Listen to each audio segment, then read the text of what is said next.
Salut tout le monde, c'est Justice et je vous présente la faction Lyra sur le set 3, Murmure du Labyrinthe. L'idée c'est de présenter les cartes, de voir un petit peu les forces et les combos qu'on peut avoir avec certaines cartes. Et je vais pour ça vous présenter sur la première ligne les cartes communes sur ce set 3 de la faction, sur la deuxième ligne les cartes qui sont dans leur version rare, et ensuite on regardera sur une troisième ligne les cartes qui nous viennent des autres factions. Je les ai triés de façon à voir les personnages de faible coût en premier, puis les sorts et enfin les permanents. On commence avec le bassiste de Bliss, une carte du coup artiste qui va nous débloquer un petit peu la possibilité d'ouvrir un deck vraiment centré sur les artistes. Celui-ci a l'intérêt d'être une nouvelle carte qui va coûter seulement 1 à jouer depuis la main. Ça vient combler un petit peu le trou que donnait la martingale, donc sur un deck qui a besoin de 0 avec Oracle par exemple, et où on veut jouer beaucoup de petits personnages, ça pourrait prendre son sens. On a ici 2 0, donc c'est assez facile avec lui d'aller déclencher les effets qui demandent d'avoir 3 0 par exemple.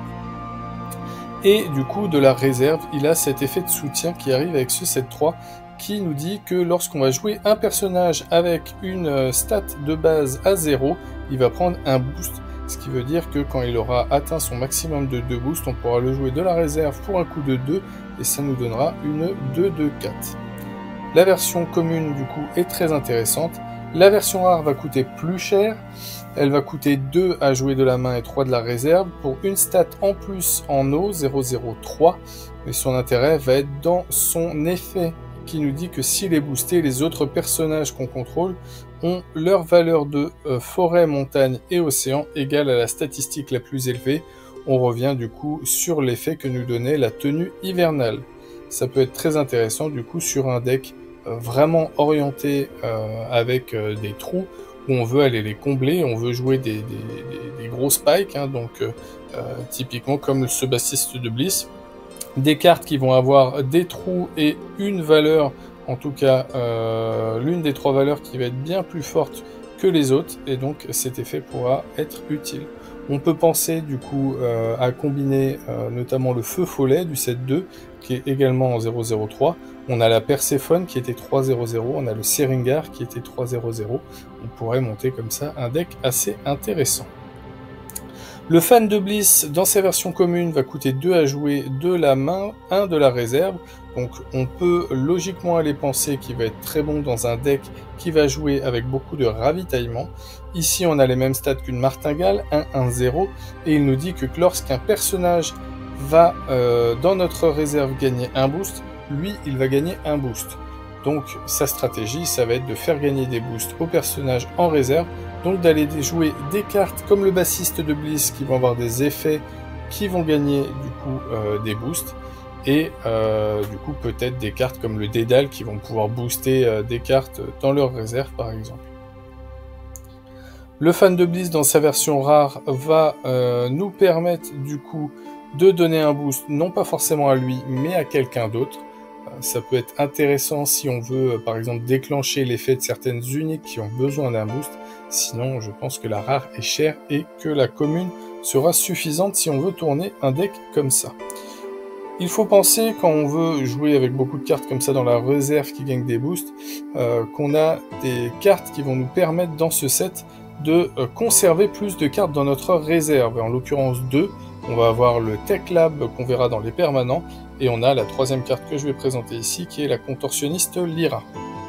Dans sa version commune, elle est très intéressante, elle coûte 2 à jouer de la main ou de la réserve, elle a un spike à 3, 2-3-0, et du coup, elle nous dit en effet de soutien qu'elle ne compte pas dans la limite de notre réserve, ce qui veut dire que après la phase du coup du crépuscule, qu'on va devoir nettoyer nos réserves, à moins qu'elle ne soit inclinée, auquel cas son effet de soutien ne marchera pas, mais sinon on va pouvoir virer nos cartes de façon à ce qu'il nous en reste 2, plus les contorsionnistes Lyra qu'on aurait dans notre réserve. Ça permet bien évidemment de grossir notre réserve en vue de pouvoir jouer des Anansi notamment, ou peut-être des Macbang qui ont besoin d'avoir 2 cartes également en réserve. La version rare, quant à elle, va coûter plus cher à jouer de la réserve, mais elle va perdre Fugace. Ce sera là pour le coup peut-être plus intéressant sur les decks qui vont manquer un petit peu de ressources et qui vont avoir besoin de jouer peut-être en boucle cette carte. Maintenant, elle coûte 3 à jouer de la réserve, ça reste quand même relativement très difficile de la jouer. On continue avec le claviériste de Bliss, donc on est toujours sur ce type artiste. Là, toutes les cartes qu'on a vues jusque-là, c'était 4 personnages artistes. Et ici, il va nous dire qu'au crépuscule, s'il est boosté, on va révéler la première carte de notre deck. Et si c'est un personnage avec une statistique à 0, on va piocher, sinon on va la défausser. Donc évidemment, si on met cette carte dans le deck, on va vouloir orienter tout notre deck avec des personnages avec une statistique de base à 0 au moins. Et vu qu'il va pouvoir déclencher son effet que s'il est boosté, on va soit le jouer avec Nevenka pour profiter du boost probable que va nous faire Nevenka la plupart du temps. Sinon, on va le jouer à minima de la réserve pour 3 et il devrait gagner le boost si on l'a laissé dans la réserve au moins un tour pour qu'il déclenche son effet de soutien. Sinon, ça peut être intéressant avec la carte qui vient juste après, le Dédale, qui va donner un boost par exemple. Il a un effet au crépuscule, ce claviériste, ce qui veut dire que si en plus on arrive soit à l'endormir, soit à l'ancrer, et on a pas mal de cartes pour faire sacher les rats, on pourra profiter de son effet plusieurs fois et donc aller piocher. Et donc comme je le disais, si on a beaucoup de personnages dans notre deck avec une statistique de base à 0, on va pouvoir relativement beaucoup piocher. L'intérêt de la version rare, c'est d'orienter le deck non pas avec des personnages avec des statistiques de base à 0, mais avec un deck artiste et champ. Assez compliqué de trouver énormément de cartes comme ça, mais on a déjà vu pas mal d'artistes. Et donc, si on met dans notre deck que des artistes et que des champs, on va pouvoir, du coup, là encore, si cette carte est boostée, pouvoir aller piocher et donc faire du card advantage de façon assez intéressante. La carte reste relativement difficile à jouer, elle est vraiment bien uniquement pour son effet, puisqu'en dehors de ça, c'est une 2-0-2 pour un coup de 2 ou 3 de la réserve, donc ce sera nécessaire d'avoir notamment des artistes comme le bassiste de Bliss ou le fan de Bliss qui coûtent relativement peu cher. Le Dédale, quant à lui, donc il va pas être artiste, donc il va fonctionner moyennement bien avec le claviériste dans sa version rare, mais par contre il sera très intéressant pour le claviériste dans sa version commune. Il coûte 3 à jouer depuis la main et depuis la réserve, et dans sa version commune, il va nous dire qu'en effet main, on va pouvoir cibler un personnage en réserve, lancer un dé, et si on a de la chance, donc une chance sur 2, ils vont gagner tous les deux un boost, la carte ciblée et Dédale, et une chance sur 2 pour que ce ne soit que la carte ciblée qui gagne un boost. Donc, ce sera intéressant dans les decks où on va vouloir peut-être remonter les cartes dans notre main pour profiter des effets main, puisque de la réserve c'est juste une 0-3-3 pour 3, donc c'est un peu la même chose qu'un marchand de sable, donc ce sera très fort si on peut profiter de son effet main, mais son effet de réserve sera plutôt pas intéressant. La version rare, quant à elle, va être beaucoup plus intéressante puisqu'il va gagner l'effet flèche et le repérage, qui sont deux éléments qui sont très intéressants. L'effet flèche veut dire qu'il sera utile de la main et de la réserve, ce qui est quand même très intéressant par rapport à la version commune. En plus de ça, on a une petite modification de texte qui nous dit qu'on va cibler un personnage en jeu ou en réserve, ce qui veut dire que si on a de la chance et qu'on fait 4 ou plus, on va pouvoir, grâce à son effet, non seulement donc mettre ses statistiques à 0,33, mais peut-être mettre 2 boosts, donc un sur lui et un autre personnage en jeu, ce qui pourrait faire la différence, et peut-être même prendre 2 avancées sur les expéditions ce tour-ci. Le dernier intérêt, c'est qu'il a repérage 1, donc ça nous permet de modeler un petit peu notre deck et nos sorties pour éviter de dépenser trop. En fonction de la situation, on va pouvoir soit le jouer pour 3 et activer son effet, soit juste faire son effet repérage et juste donner du coup un boost à quelqu'un en jeu et du coup un boost à lui-même, puisqu'après le repérage il va aller en réserve. On pourrait aussi très bien gonfler notre réserve, pourquoi pas, en allant directement donner du coup les boosts en réserve. Lakshmi, pour continuer, est une carte qui va s'orienter logiquement avec Nevenka avec son lancer de dés, mais ça pourrait être très intéressant même si on joue un deck avec du lancer de dés en dehors de Nevenka. Je parle de Nevenka puisque son effet va nous dire qu'à chaque fois qu'on va lancer un dé, elle va gagner un boost. Et donc, vu que logiquement avec Nevenka, on va vouloir lancer au moins un dé par tour avec son effet, et qu'on va orienter très souvent notre deck avec des effets de lancer de dés, Lakshmi aura tout son sens là-dedans. Elle coûte 3 à jouer de la main et de la réserve, elle a des stats à 2, 2, 2, donc elle devient équilibrée au moment où on va lancer un dé. Évidemment, la carte sera intéressante si on va lancer plus d'un dé dans le tour, sinon elle va être relativement peu intéressante. Sa version rare va nous permettre, lorsqu'on va lancer le dé, non plus de gagner un boost, mais si le résultat est 6, de piocher une carte. Alors si le résultat n'est pas 6, ça devient une carte plutôt très peu intéressante, mais ça nous fait un très bon card advantage, puisque ça nous fait piocher si le résultat est de 6+. Donc on l'orientera sur les decks qui vont pouvoir nous augmenter les valeurs de dés, et donc logiquement, peut-être avec les cartes actuelles, si on joue 2 l'Ouroboros pour pouvoir lancer 2 dés, ou si on joue notamment la Martingale, qu'on joue logiquement toujours dans sa version rare avec Nevenka. Le batteur de Bliss ensuite est un nouvel artiste qui arrive dans la faction et qui va jouer donc logiquement avec les artistes dans sa version rare, mais qui sera intéressant de façon plus générale dans sa version commune. Néanmoins, elle coûte relativement cher à jouer et donc elle trouvera difficilement sa place dans les decks. Elle coûte 4, elle met 4, 4, 0 et elle nous dit que si elle est boostée, les autres personnages qui vont venir de la réserve vont coûter 1 de moins. Donc évidemment, vu que c'est un personnage artiste, ça peut être intéressant avec un deck artiste où les personnages vont coûter très peu cher. Maintenant, le coût minimum des cartes jouées de la réserve va être de 1, donc on ne pourra pas profiter de son effet avec notamment le fan de Bliss qui coûte seulement 1 de la réserve, et donc il n'aura pas sa réduction. Mais ça peut être intéressant, voilà, avec d'autres cartes qui vont coûter 2 et donc qui ne coûteraient que 1. Malheureusement, la carte coûte quand même relativement très cher à jouer, et donc je la vois difficile à mettre en place, à moins d'avoir des solutions pour augmenter le nombre de mana. Mais à ce jour, on n'a que le puissant Djinn qui nous permet de mettre nos cartes en mana. Même effet du coup de soutien que la plupart des cartes artistes qu'on va pouvoir croiser, ou en tout cas les cartes de ce set, ça va être de pouvoir gagner un boost quand on va jouer une carte, un personnage en tout cas qui a une stat à 0.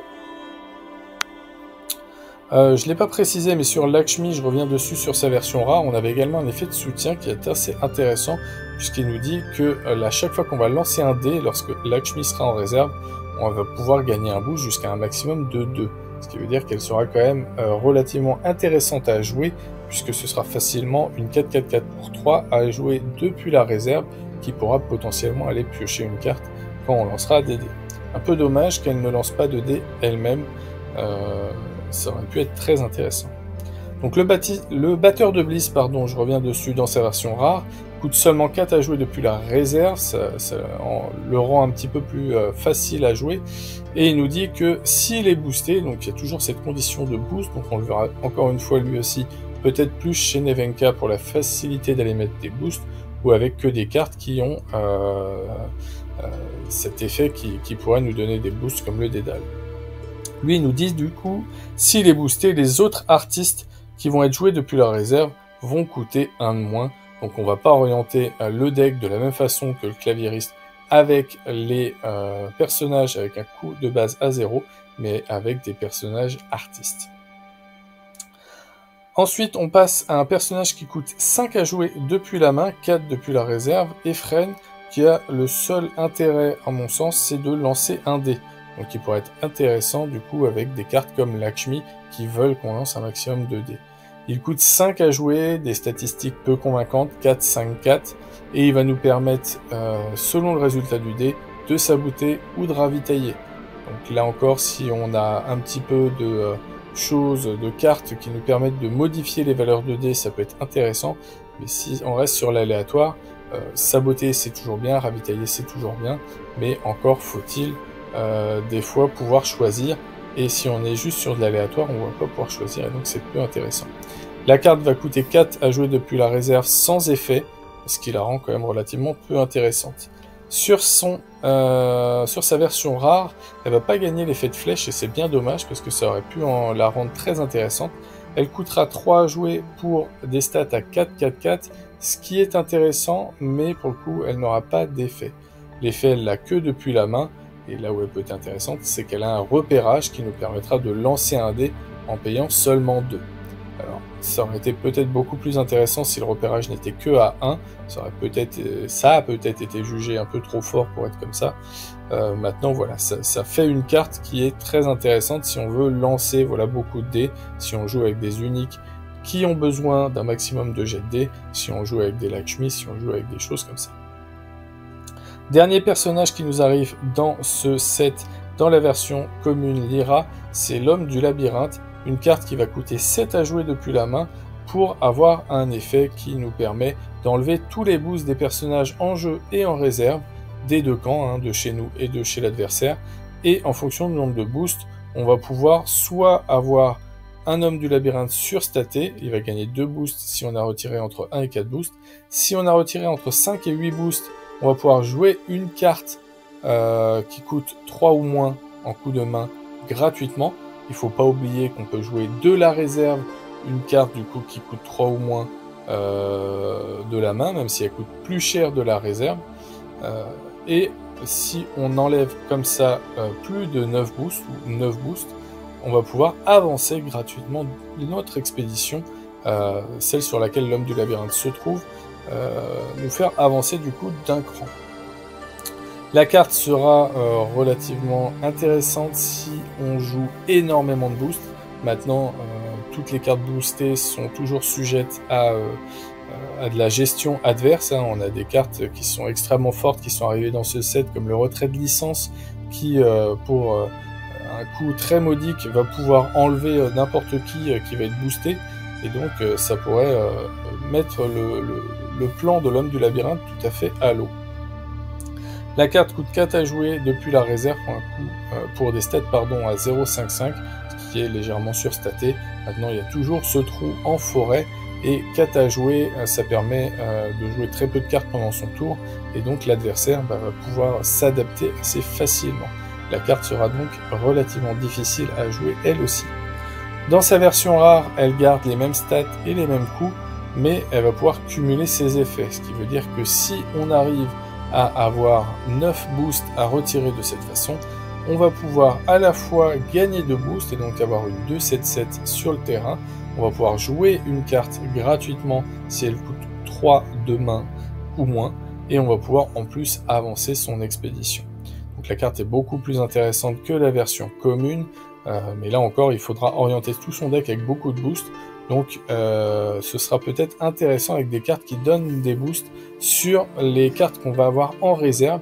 On va vouloir cumuler comme ça un nombre de boosts très très fort, très important, et pouvoir tout virer en un seul tour pour aller chercher du coup l'avancée gratuite, et peut-être du coup avec la version rare faire quand même pas mal de choses et faire un gros tour. On arrive ensuite au sort. On a les poignantes retrouvailles qui nous arrivent en commune, qui nous fait ravitailler pour un coût de 2, et qui nous dit que si on a ravitaillé un personnage, on va pouvoir le jouer pour 2 de moins. Donc si on joue beaucoup de personnages qui coûtent 2 ou 3 à jouer de la réserve, la carte va être très intéressante. Je pense notamment à Frankenstein qui va pouvoir être joué de la réserve assez facilement, et même directement depuis le premier tour. On va pouvoir jouer des cartes aussi comme le Puissant Djinn qui vont coûter seulement 3 à jouer depuis la réserve, et qui du coup ne sert qu'à être mis dans la réserve, donc dans la mana, donc on veut le jouer qu'une seule fois. Donc ce sont des cartes qui vont être très intéressantes avec Poignante Retrouvailles. Il faudra évidemment maximiser le nombre de personnages qu'on va jouer et qui vont être intéressants à jouer depuis la réserve si on le met comme ça dans le deck.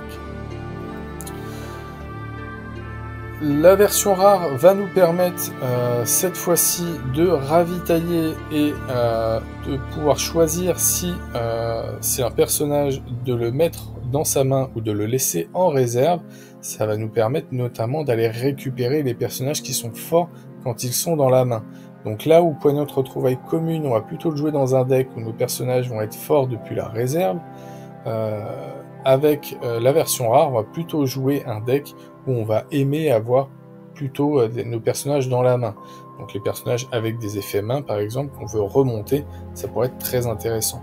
Elle coûte seulement 1 à jouer en plus depuis la réserve, donc ça nous fait quand même des choses très intéressantes en termes de card advantage, puisque ça nous permet à minima de ravitailler pour 1, ce qui sera toujours intéressant.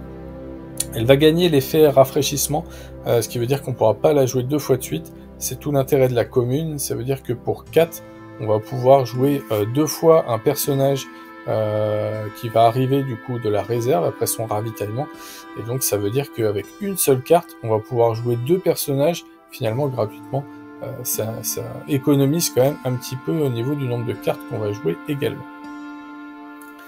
Ensuite, on arrive avec un petit peu de gestion avec le Duende de Sève, qui dans sa version commune va nous permettre d'échanger les boosts de 2 personnages qui sont déjà boostés, qu'ils soient en réserve ou qu'ils soient en jeu, et en plus de piocher une carte. Alors l'effet de pioche est très intéressant, puisque ça nous permet de garder suffisamment de ressources pour la fin de la partie, et par contre le fait de devoir choisir seulement sur des personnages qui sont déjà boostés, ça va s'orienter uniquement sur un jeu où on va avoir des boosts peut-être en réserve qu'on va vouloir donner à nos personnages en jeu, ou peut-être l'inverse, si on voit qu'on va perdre une expédition, prendre les boosts d'un personnage en jeu et aller les mettre sur un personnage en réserve.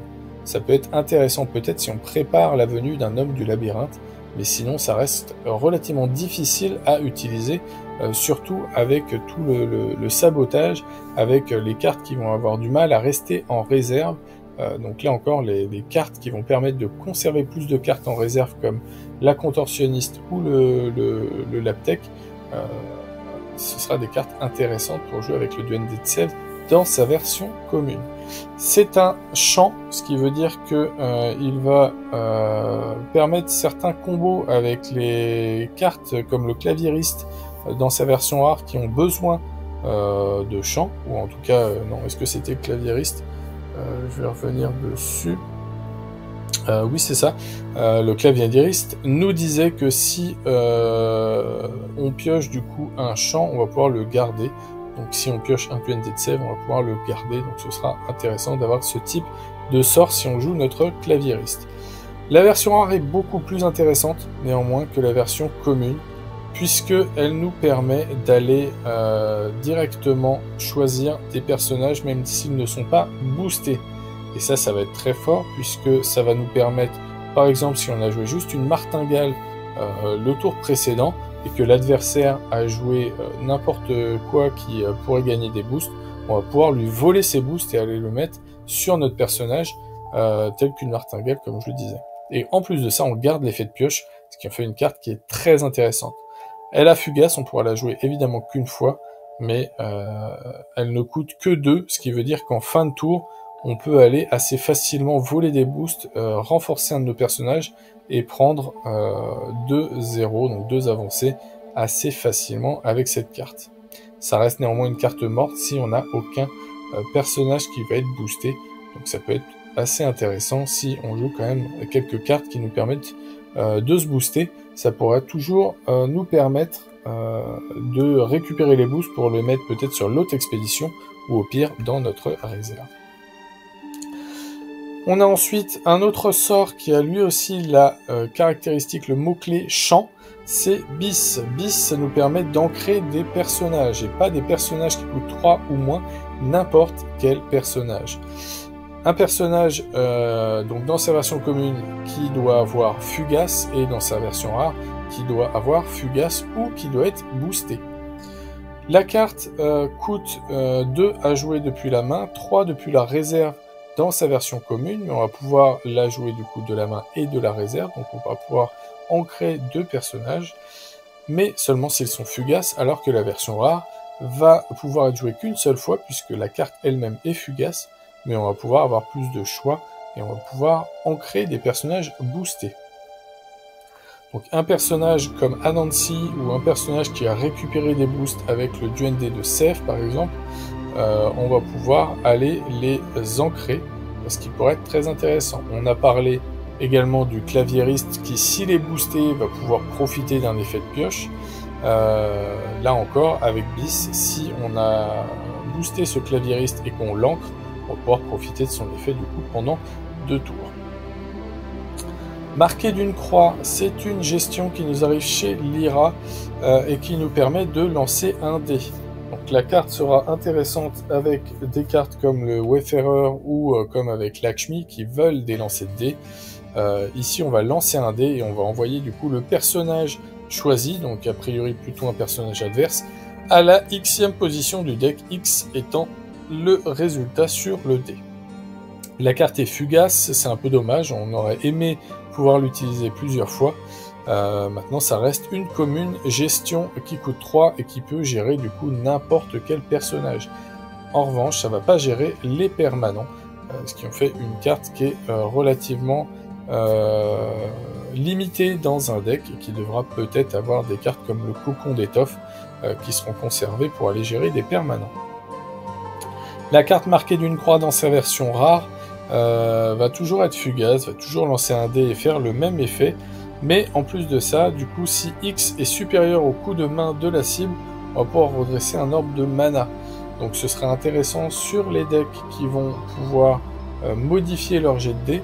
Alors on veut que X soit supérieur au coup de main, donc la martingale qui va rajouter 1 à notre jet de dé ou notre Ouroboros qui nous permet de choisir le résultat du dé seront des cartes qui pourront être intéressantes pour augmenter la valeur et pouvoir profiter au maximum de son effet, donc de redresser un orbe de mana. Ça équivaut grossièrement à avoir une carte qui nous aurait coûté 2 à jouer seulement pour aller gérer n'importe quoi en tant que personnage. Et enfin, du coup, dans les versions communes, on va avoir 2 permanents qui sont arrivés chez Lyra, une scène qui coûte seulement 2 à jouer et qui va nous permettre de gagner des compteurs à chaque fois qu'on va jouer un personnage avec une stat à 0. Donc ça pourrait avoir un beau combo avec un deck avec beaucoup de personnages à 0, notamment si on joue Oracle, et ça va nous permettre du coup, à chaque fois qu'on va dépenser 3 compteurs, donc on pourra l'incliner, on pourra le faire maximum une fois par tour, on va pouvoir du coup jouer un personnage à 0 qui va perdre fugace. Donc ça nous permettra d'économiser un petit peu les cartes, et ça nous permettra également, si on a notamment des uniques qu'on a joué depuis la réserve et qui prendraient fugace, si elles ont un 0, on pourrait leur enlever leur effet fugace, ce qui pourrait être très intéressant. Des cartes comme le claviériste qui pourrait être joué un petit peu en boucle comme ça plusieurs fois pendant la partie et qui nous permettrait d'aller piocher plusieurs cartes pourrait être un deck du coup relativement intéressant.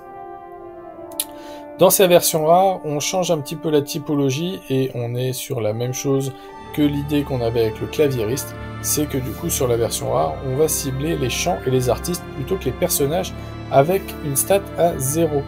Donc même chose, à chaque fois qu'on va jouer un chant ou un artiste, on va gagner un compteur et du coup on va pouvoir en dépenser 3 pour faire perdre fugace à un chant ou à un artiste.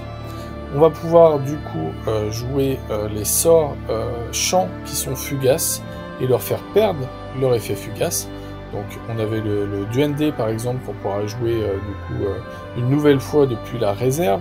On a le Bis qu'on avait juste avant, voilà, dans sa version rare qui était fugace. Bien du coup avec la scène il pourrait perdre son fugace. Et on a également des personnages artistes qui sont très intéressants. On a des Anansi qui sont, si je dis pas de bêtises, des artistes qui sont toujours des très bonnes cartes à jouer et qu'on pourrait jouer du coup et la voir revenir dans la réserve si elle était fugace. Et on a évidemment l'encrière de l'Ouroboros qui nous permet du coup, si elle n'est pas fugace, de remonter une carte en main. Donc on pourra lui donner tout son intérêt également joué depuis la réserve. Et enfin du coup le Wayfarer qui est une carte qui est très atypique, qui va se jouer uniquement dans un deck où on va vouloir, comme Lakshmi, jouer un maximum de lancers de dés. On va à chaque fois qu'on va lancer un dé, révéler la première carte de notre deck, et si on la révèle du coup de cette façon, on va pouvoir, en fonction du résultat du dé qu'on a fait pour piocher cette carte, récupérer cette carte, la piocher. La carte pourrait être relativement intéressante, comme je disais, si on va jouer beaucoup de dés, puisque ça nous permettra d'aller piocher pas mal de cartes. Maintenant, c'est quand même un permanent qui va coûter 3 à jouer, et où on n'est pas sûr d'aller piocher assez souvent dans la partie pour aller rentabiliser son effet. Dans sa version rare, ça nous permet, plutôt que de la piocher, d'aller jouer directement la carte, mais du coup on va devoir incliner le Wayfarer, donc on va pouvoir le faire qu'une seule fois. Donc l'idée c'est un petit peu différent, mais ça nous permettrait de jouer gratuitement un personnage. Et donc si on a des jets de dés relativement forts et qu'on arrive à piocher des personnages forts, si on arrive à les jouer du coup gratuitement, on pourrait renverser la situation assez facilement. On veut évidemment maximiser le nombre de dés qu'on va lancer, et on veut maximiser aussi le choix sur les dés. Donc Martingale permet de choisir si on ajoute plus 1, l'Ouroboros permet de choisir parmi 2 dés. Voilà, ce sont des cartes qui vont nous permettre d'avoir du coup plus de probabilité d'aller déclencher l'effet du Wayfarer.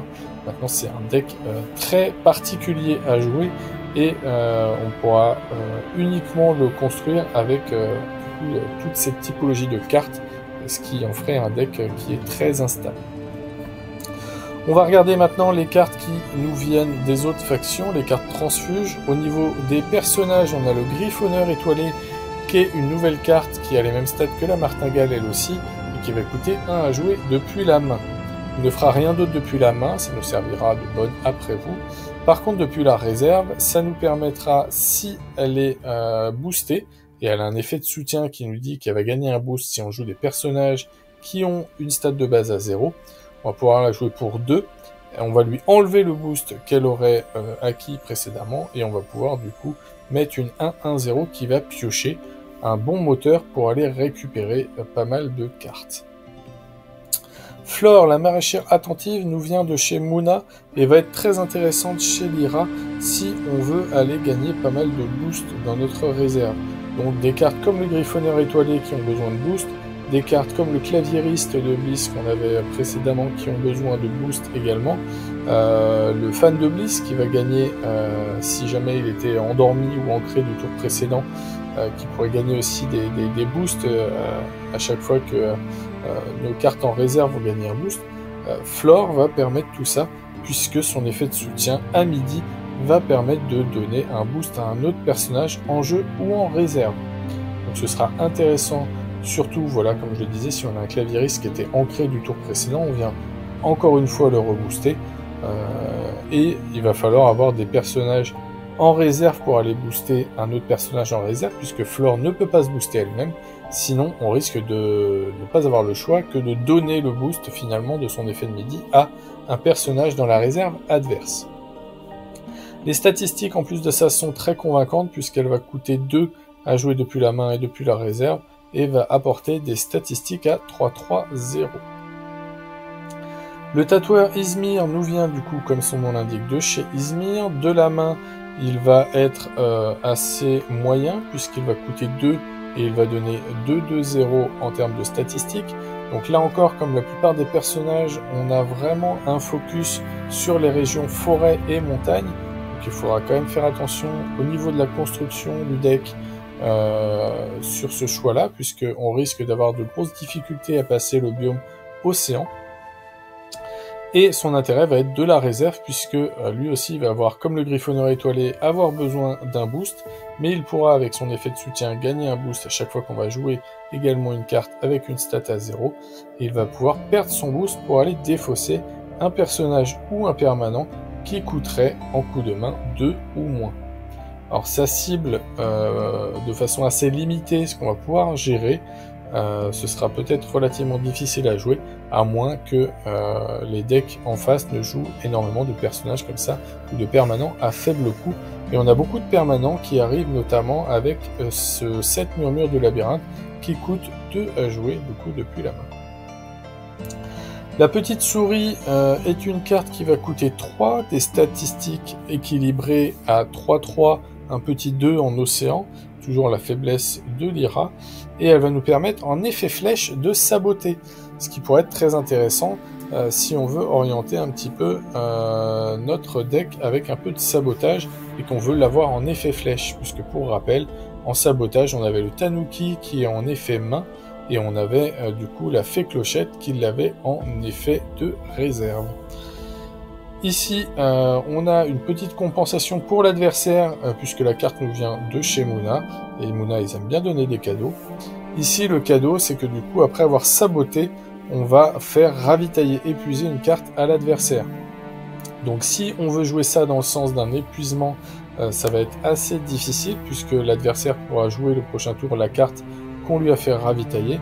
Là où ça va être très intéressant, c'est si on arrive à choper un peu le timing pour bien jouer la carte, et faire en sorte du coup que l'adversaire mette plus de cartes que nécessaire dans sa réserve, et du coup doivent se défausser à la fin de son tour d'une carte de sa réserve, et donc finalement que le ravitaillement épuisé ne lui ait servi à rien. Une autre carte de Muna, c'est Aaron, qui va s'orienter sur un deck avec des artistes, puisqu'il va nous dire en effet flèche que les artistes qu'on contrôle vont gagner un boost. Donc avec pas mal d'artistes qui vont coûter peu cher, hein, on a vu le fan de Bliss, le bassiste de Bliss, on avait le claviériste qu'on avait bien ancré ou endormir pour profiter un petit peu de son effet. Voilà, pour un coup de 4, on met des statistiques à 4-4-0, ce qui est intéressant, et on va pouvoir donner des boosts à tout le monde. Le repérage coûte 2, même chose que ce que j'ai dit précédemment, ça aurait été intéressant qu'il coûte 1 pour aller booster tous les personnages qu'on contrôle. Maintenant, ici, on va quand même pouvoir, pour un coup de 2, aller donner un boost au personnage qu'on contrôle. Je continue avec l'Hydre de Lerne qui va coûter 5 à jouer depuis la main ou depuis la réserve, et en effet flèche gagner un boost par ordre de mana dans notre zone de mana. Une carte qui est clairement dédiée au deck qui s'oriente avec du ramp, donc avec des cartes qu'on va mettre en mana, où on va être très fort plutôt en fin de partie, puisque pour un coup de 5, si on le joue alors qu'on a 7, 8, 9 mana, bah, elle va avoir autant de statistiques, donc elle pourrait être très impactante contre l'adversaire. Maintenant, elle a quand même des stats à 0, alors ça peut être intéressant dans un deck qui a besoin de jouer des personnages avec des stats à 0. Par contre, ça veut aussi dire que si on lui retire ses boosts avec par exemple un Duende, la carte va se retrouver à 0-0-0. En plus de ça, je l'ai dit, on a pas mal de gestion dans ce set et dans les decks qui sont pas mal joués au moment où je tourne cette vidéo, qui vont retirer du coup pas mal de cartes, des gestions comme le retrait de licence notamment, qui va tout simplement griller l'Hydre de Lerne pour un coup de 3. On a ensuite le Minotaur qui lui aussi va s'orienter sur des decks qui sont peut-être plus orientés fin de partie avec beaucoup de mana, puisque pour un coup de 6, il va permettre d'ancrer n'importe qui en effet flèche.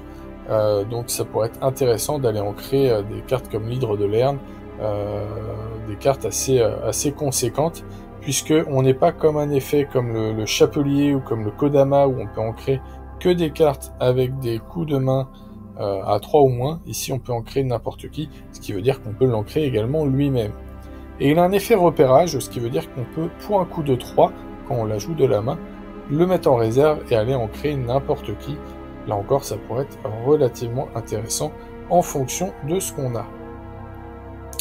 On a ensuite quelques gestions qui nous arrivent. On a le duel de cran qui nous vient de chez Bravos, qui est une carte fugace qui coûte seulement 2 et qui va nous permettre de défausser un personnage dont le coup de main est inférieur ou égal au coup de main d'un personnage qu'on contrôle. Donc ça pourrait être très intéressant si on joue un deck avec pas mal de personnages qui coûtent 3 voire 4 à jouer, puisqu'on va pouvoir cibler des choses assez intéressantes en face, sans oublier qu'on va les défausser et non pas les envoyer en réserve, ce qui est quand même une pénalité assez importante en termes de card advantage pour notre adversaire, puisqu'il aura un épuisement qui va se faire à cause de ça. La carte Métamorphose, elle aussi va coûter 2 à jouer, elle va être fugace. On va pouvoir là aussi défausser un personnage, on va pouvoir cibler un personnage qui va coûter 5 ou moins. On n'a pas besoin pour le coup d'avoir chez nous un personnage déjà en jeu pour jouer la carte. Par contre, on va devoir créer un jeton illusion dans l'expédition du coup qui correspond. Ce qui veut dire qu'on va pouvoir finalement gérer à peu près n'importe quoi. Alors le à peu près c'est un peu dommage puisque si on a un adversaire qui nous joue en face une carte qui va nous coûter 6, qui va lui coûter 6, 7 ou 8 à jouer depuis la main, on va pas pouvoir le défausser et donc la carte va être relativement médiocre dans ces cas-là. On préférera souvent jouer duel de cran puisque les gestions sont généralement jouées plutôt à la fin du tour plutôt qu'en début. On a enfin le Requiem qui va coûter 2 à jouer depuis la main, mais qui pour le coup n'est pas fugace et va pouvoir être rejoué depuis la réserve pour un coût de 3. On sait qu'avec l'IRA, on a aussi des cartes qui permettent de remonter certaines cartes en main, voire certains sorts en main, et donc la carte pourrait être jouée plusieurs fois pendant la partie de cette façon pour profiter de son effet avec son coût de 2 relativement faible. Ça nous permet quoi cette carte? Ça nous permet de choisir entre défausser un permanent qui coûte 4 ou moins, ce qui cible quand même la plupart des permanents intéressants. Alors on ne pourra pas aller cibler des cartes comme le monolithe, comme le grand projet ou comme la ruche notamment, mais on va pouvoir cibler tous les festivals qui vont pouvoir être posés. On va pouvoir cibler les cartes comme les bastions, que ce soit le Havre chez Bravos, ou même chez Axiom, ou que ce soit le Fuseau chez Muna par exemple, ça va pouvoir être relativement intéressant dans ce sens.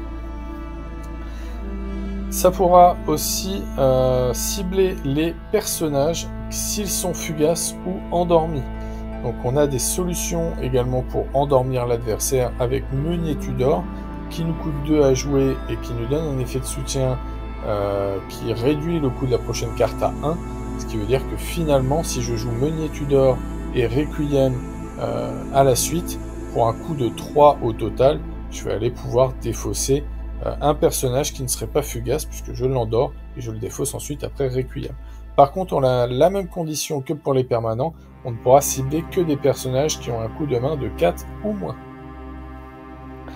L'unité Laptech, ça va nous permettre du coup, si on la joue dans les permanents, donc dans les repères, de pouvoir ravitailler. Ça coûte 2 points ravitaillement, ce qui est déjà intéressant de base. Certes, c'est une carte rare qu'on va devoir jouer, mais en plus de ça, ça va augmenter la limite de notre réserve d'une carte, tout comme avec la contorsionniste. Ce sera intéressant du coup sur les decks qui veulent une très belle réserve, sur les decks qui veulent jouer pas mal avec la réserve, donc avec pas mal de ravitaillement grâce à cette carte. Ça peut être intéressant du coup avec des cartes comme Frankenstein qui peuvent déclencher les effets flèches des permanents. Et ça peut être très intéressant également avec les decks peut-être artistes qui vont aller jouer avec pas mal de boosts, qui vont mettre des boosts sur les cartes en réserve. On va les laisser en réserve puisqu'on le pourra grâce à cette unité Laptech pour pouvoir les jouer plus tard. On a la raffinerie qui peut être intéressant dans ce style de jeu que je viens d'évoquer puisque ça nous permet de mettre des boosts sur les personnages dans notre réserve. Le déclenchement va se faire quand on aura 3 compteurs et on va pouvoir gagner un compteur à chaque fois qu'une carte va quitter la réserve pendant l'après-midi. Alors on a certains combos intéressants par exemple avec Hathor, puisque Hathor on va utiliser son effet de soutien, on va remonter une carte qui nous fait quitter 2 cartes de notre réserve, on vient mettre donc 2 compteurs sur la raffinerie. Une fois par tour on va pouvoir épuiser la raffinerie, dépenser 3 de ces compteurs et donner du coup à chaque personnage dans notre réserve un boost. Donc plus on a de personnages dans notre réserve, plus la carte est intéressante. Je pense qu'elle va prendre son sens effectivement dans les jeux où on a beaucoup de personnages en réserve et peut-être où on va aller mettre des contorsionnistes et des unités Laptech. Ça nous permettra du coup directement derrière d'aller jouer nos personnages de la réserve et de profiter de leur boost. Dernière carte enfin que je vais vous présenter, c'est le sous-bois, ça coûte également 2 à jouer et ça va nous permettre du coup une fois par tour d'épuiser la carte pour que le prochain personnage qu'on va jouer dans la forêt gagne un boost.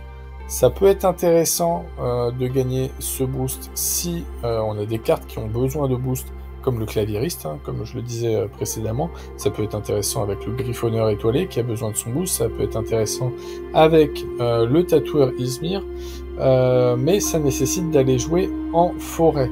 Et donc ça peut être intéressant si on a un deck qui s'oriente avec beaucoup de personnages et peut-être des Perséphones qui vont orienter le deck avec pas mal de forêt.